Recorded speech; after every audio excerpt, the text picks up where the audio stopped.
If the Cardinals stick and pick at number 3 overall, is there a situation where they could trade back into the first round? Let's roll. You are Locked On Cardinals, your daily Arizona Cardinals podcast. Part of the Locked On Podcast Network, your team every day.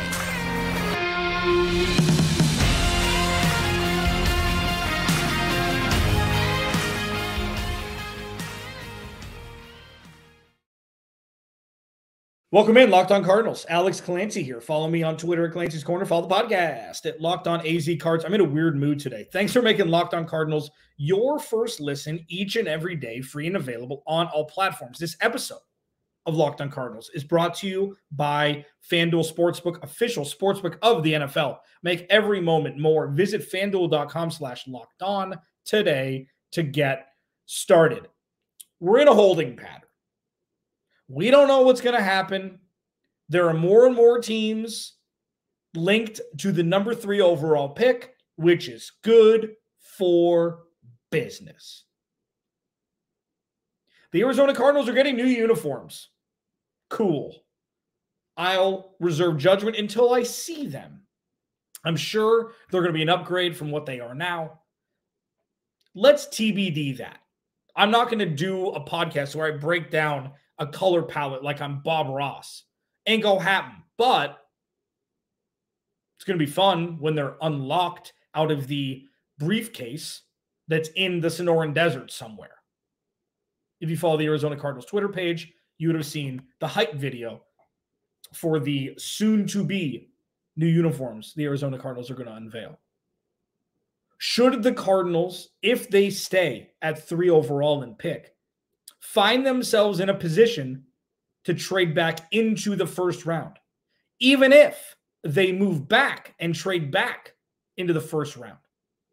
Say they move back to 7 with Vegas, or 11 with the Raiders, or 12 with Houston, who is another team that's linked to the number 3 overall pick, where they'd be picking 2nd and 3rd in this year's draft. Could the Cardinals find themselves in a position where they trade back into the first round regardless of what they do with the number 3 overall pick? And before you say, oh, there goes Alex saying crazy things again. I don't know why it sounded like a Southern grandma there. Grandma Gertrude. But it's just something to talk about. It's another angle. And there's a specific reason why I think that. And I've thought about this a lot. Like, I almost didn't do a segment on this, to be completely honest. I almost didn't do a segment on it because I'm like, well, chances are it's not going to happen. But in this time surrounding the Arizona Cardinals, with so many unknowns for the future, with so many potential roads to get to said future, with the number 3 overall pick being the first, just important leverage tool that the Cardinals have in an effort to position themselves in a more positive light and trajectory for the future. You've got to think about all options. Should they trade back? Yes. I've said that since day one. Other people are jumping on board now. Fantastic. Should they trade back? 1,000%. Should they trade back twice? 1,000,000% if they can. If they trade back twice, trading back into the first round doesn't make a whole lot of sense. So I'm going to remove that from this actual podcast itself. But I'm going to take these next 2 segments and talk about the potential of them using their 2nd round pick this year and another entity and move back into the first round. So, first scenario. If the Cardinals draft Will Anderson at 3, should they look to move back into the first round with teams that are, they're looking to move back, Minnesota being one of them? We actually did our mock draft, and it'll be out April 20th, so a week from today. And you'll see who I picked at number 3 overall. But I got DM'd by Luke Braun of Locked On Vikings, like, hey, do you want to move back? And I won't tell you if we talked or not, but that's something he mentioned to me. And because there have been multiple reports that Minnesota is looking to trade out of the first round, accumulate draft capital, build out that roster. And I thought, well, in real life, what would it take for the Cardinals to trade up to 23, 25, 27, 29, depending on what teams want to do and if there's a package that would allow them to move back and still get a potential player that they'd like. And there's one player that would change the trajectory of all of this for the Cardinals. And the reason why I say this and why I'm going to say this is because this would be the best case scenario for the Cardinals with this one specific player, and it's DeAndre Hopkins. So if the Cardinals stick at 3, if the Cardinals trade back to 11 or something like that, get future capital. DeAndre Hopkins still on the team during the draft. We don't know what's going to happen between now and then. Say the Cardinals take their top of the second round pick, the third pick in the second round, package DeAndre Hopkins with it, and move back into the first round, jumping 5, 7 spots, 8 spots, something like that. And you can take a player that you want, whether it be offensive lineman, corner, interior defensive lineman, whatever it is. The Cardinals need everything. It's like, well, that's giving up a lot for DeAndre Hopkins. Is it? Is it? Because last time I checked, the Cardinals aren't getting a first-round pick for DeAndre Hopkins, obviously. The Cardinals aren't getting a second-round pick for DeAndre Hopkins, obviously. The Cardinals aren't looking to even get a third-round pick for DeAndre Hopkins, or it's not looking like the Cardinals would. So if you would normally have the 35th or 36th pick in the draft, and you want to move back into the mid to late 20s in the first round, it would garner you probably a future second-round pick or a third-round pick to move up. Probably, a third-round pick, I don't even think that would get it done. It would have to be the 2024 second-round pick to move up 7 spots back into the first round. And that's the reason why teams want to trade back. So in that, if DeAndre Hopkins is still on the team and they're still hell-bent on moving him, me, on the record, they should retain DeAndre Hopkins, pay him a lot of money this year, extend him, make him happy this year with money, and then make him happy with the future with a winning team when he, Hollywood Brown, and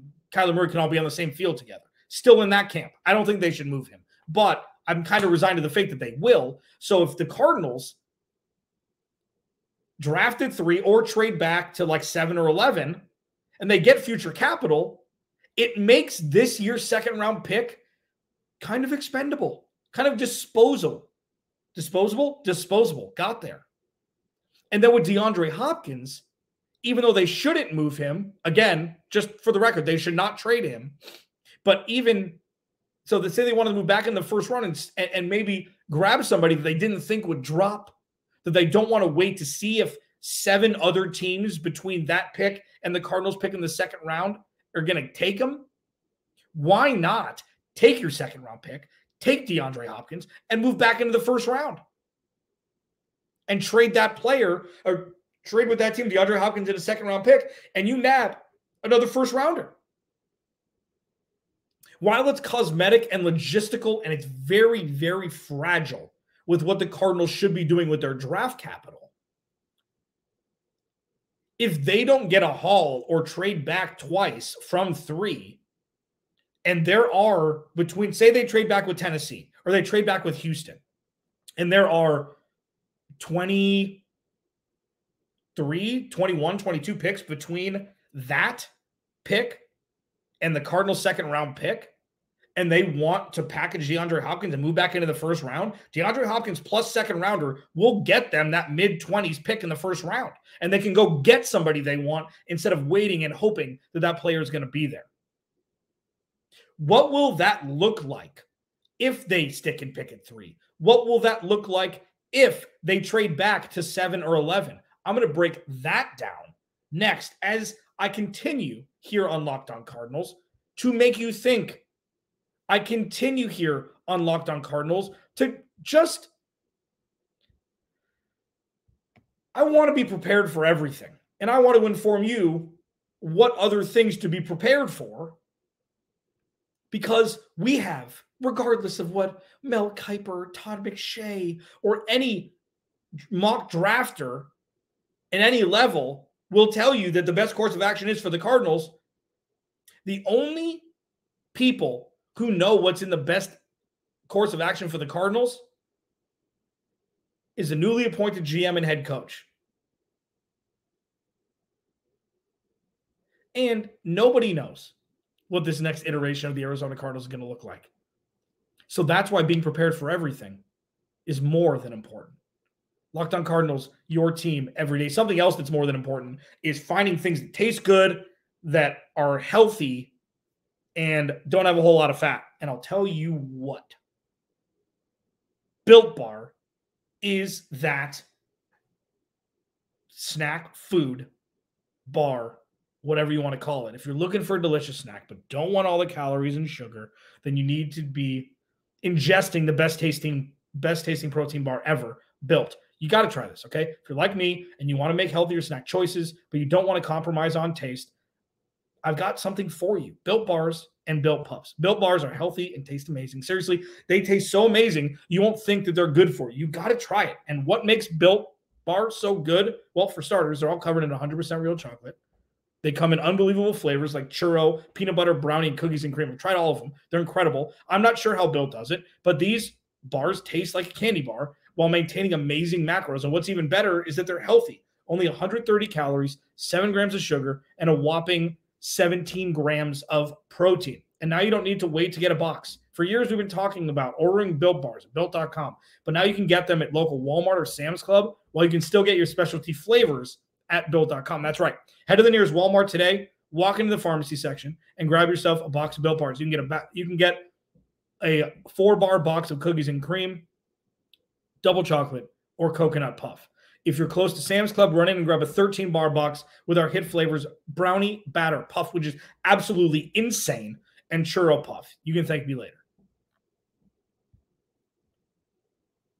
So while I'm not saying that it's likely that the Cardinals will trade back into the first round, it's something that could maximize the trade value for DeAndre Hopkins because it'll be masked in getting a second-round pick also in return for the team that were to trade back for the Cardinals if it were to happen. And that's kind of the guys under which I mentioned that. Thank you for making Locked On Cardinals your first listen every day. Everydayers. Tomorrow on the show, I'm going to just dive deeper into the draft. I'm going to dive deeper into DeAndre Hopkins, what this roster looks like, what Michael Bidwell's situation could impact this team moving forward. I mean, we've got just a jam-packed show tomorrow. The Arizona Cardinals select Will Anderson at number 3 overall. Then you're looking at what the other needs the Arizona Cardinals have. Interior defensive line, offensive line, corner, wide receiver, running back. Like, it's crazy how many positions of needs the Cardinals have. And if you're starting to see picks go 20, 21, 22, 23, and you see a team, like Minnesota or Buffalo or, I'm not sure what other teams are in the market to trade down, but teams get in the market to trade down when their guy that they think is going to fall to them doesn't. Everything changes. There's always contingency plans. So if the Cardinals find a corner or an offensive lineman, or listen, man, could be a wide receiver. Like, there is no proper playbook to fixing the Cardinals. There's going to be a just combination of who they seek in the draft, whether it be taking and picking 3 or trading back, and the best player available at a position of need for the Cardinals. And a lot of that is going to be predicated upon what other people choose, what other teams choose. But if the Cardinals stick and pick at 3, it gives such a wide gap, a full round gap, between that pick and their next pick. And I'm not saying that to be like, well, duh. But what I see in those 32 picks is possibility. What I see in those 32 picks is, what is Monty going to do? What I see in those 32 picks is, can the Cardinals make a move, packaging DeAndre Hopkins and that second round pick to move back into the first round and get an impact maker for the next 5, 7, 8 years for the Cardinals? There are no rules in the NFL draft. The only rule in the NFL draft is you have to make your pick before the time runs out. That's it. Everything else is on the table. Every real life football has turned into Madden with your buddies. It's turned into dynasty mode in college football or Madden or NBA 2K or whatever. It's Looney Tunes. There's no rules anymore. Everything happens. You're like, wait, that can't possibly happen. Well, it did. The San Francisco 49ers traded 3 first-round picks to move up to number 3 overall to draft a guy who played 1 game the year before, like 12 games before that, and that was it. It's lunacy. Sometimes it works, sometimes it doesn't. But I'll tell you what, crazier things have happened in the Cardinals picking at 3 and then packaging DeAndre Hopkins in the second-round pick to move back into the first round. Not only to get a guy that they want 7 or 8 picks earlier, but also to maximize the potential in a trade with DeAndre Hopkins. Now, if the Cardinals trade back to 7 or 11, 12, something like that, it gets a little trickier and it's more polarizing. It's like, okay, so the Cardinals trade back to 7. The Raiders want whatever, Anthony Richardson. Here's the thing. Anthony Richardson is plus 110 to go number 3 overall right now. Okay. If Anthony Richardson goes number 1, all of these podcasts mean nothing. Like everything means nothing that I've done up until this point because all bets are off. The Cardinals could 100% get 3 first-round picks if Anthony Richardson goes number 1 or number 2. If Bryce Young or CJ Stroud are available at number 3, everything's off. All of these things it doesn't mean anything. And that's why the draft is so fun and so frustrating and so everything, especially when it's the Arizona Cardinals, because they rarely do anything right.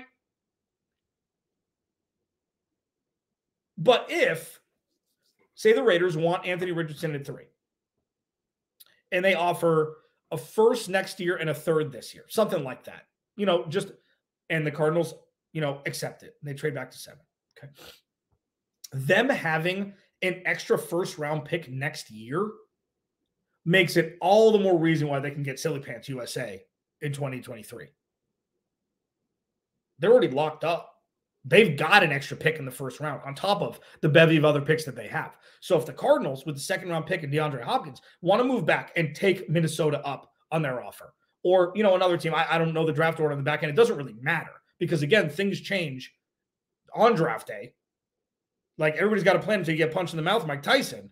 The Cardinals, if they want to move back into the first round and take another impact player in this draft because they somewhat punted on the 1%er transcendent, quote-unquote, talent in Will Anderson in this year to get a future draft pick, what's to say they can't move back into the first round and draft another position of need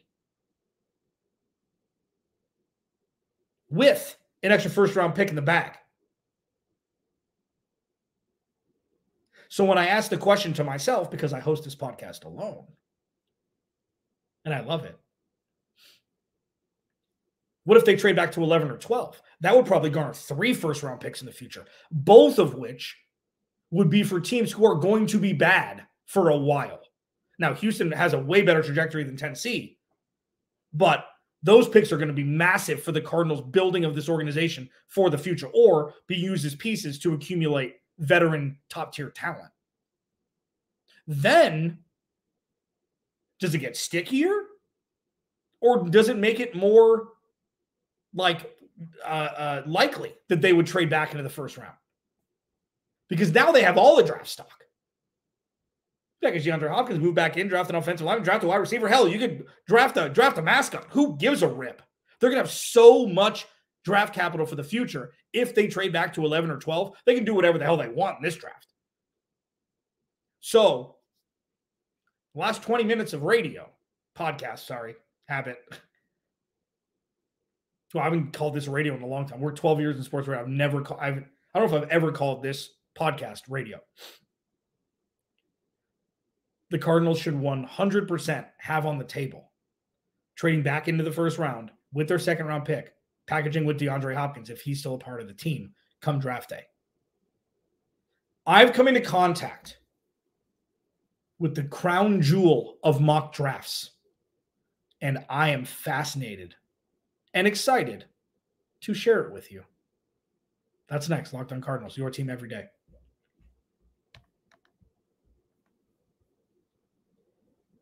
Please like, subscribe, turn the notifications on. The YouTube channel, search Locked On Arizona Cardinals. Hit that subscribe button, baby. I'm trying to get to 3,000 subscribers before the year starts. We've got a lot of fun stuff coming down the pike with Locked On. A lot of fun stuff. Again, and I've gotten a couple DMs since I said this on the last show. Send me a DM on Twitter at Clancy's Corner. I'm not doing it to get followers. You can follow me if you want. But like I just love to interact with people. I want to know what you think. Agree with me, disagree with me, call me insane, call me a genius. Like, I won't be called a genius, but please, like, this is what this is here for. I've been in radio for 12 years and podcasting for, since 2017 on this platform.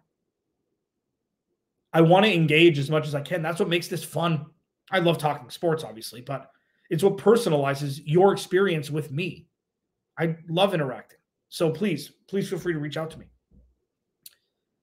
And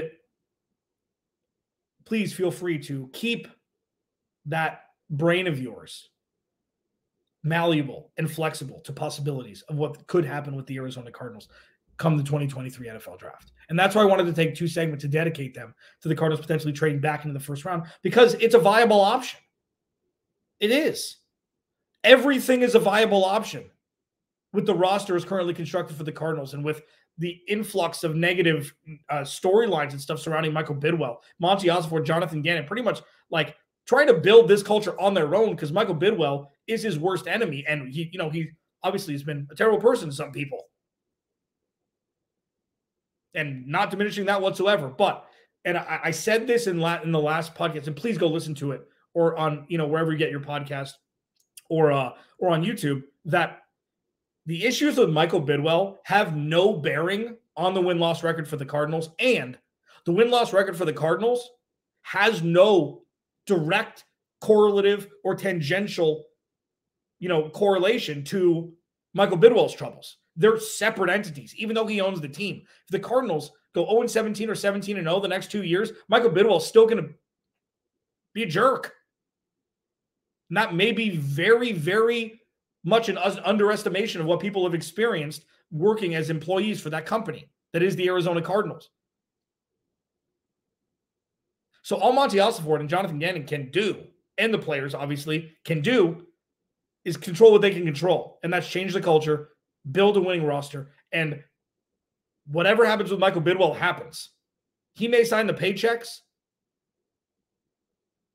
but Monty Ossenfort and Jonathan Gannon have so much control over what happens in their dome, within the dome of State Farm Stadium, which is how they coach and lead the players currently on the roster, or who will be drafted or signed in free agency or via trade before the 2023 season starts. It's very important to understand. Now, we were sent the, quote, super mock draft from our newsletter, Locked On Podcasts. And what it did was it accumulated almost every mock draft that's been released this year.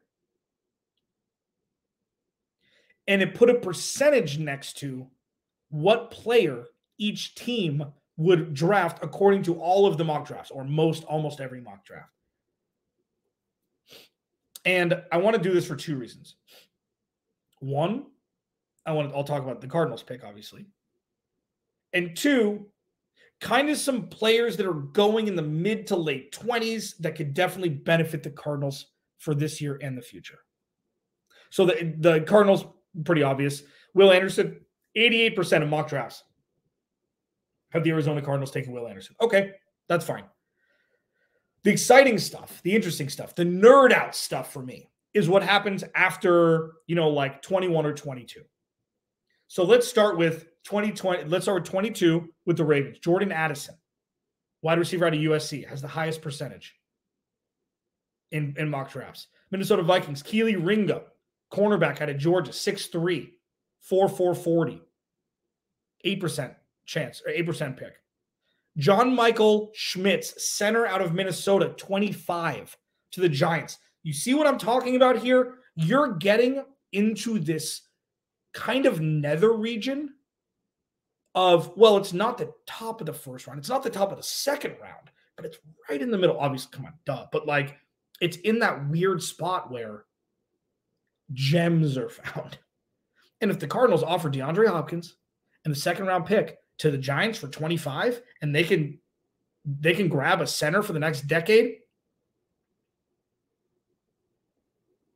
Buffalo Bills 27, Osiris Torrance, 18% of mock drafts. Anton Harrison, offensive tackle, Oklahoma going to the Bengals at 28, 12%.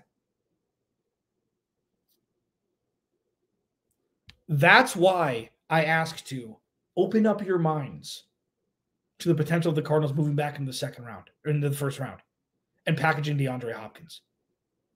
You heard it here first. You probably hear it elsewhere later, especially if it happens. I'm going to wear a crown on a podcast if it happens. I will. One time, just for fun. Alex Clancy, Locked On Cardinals. I'll talk to you tomorrow.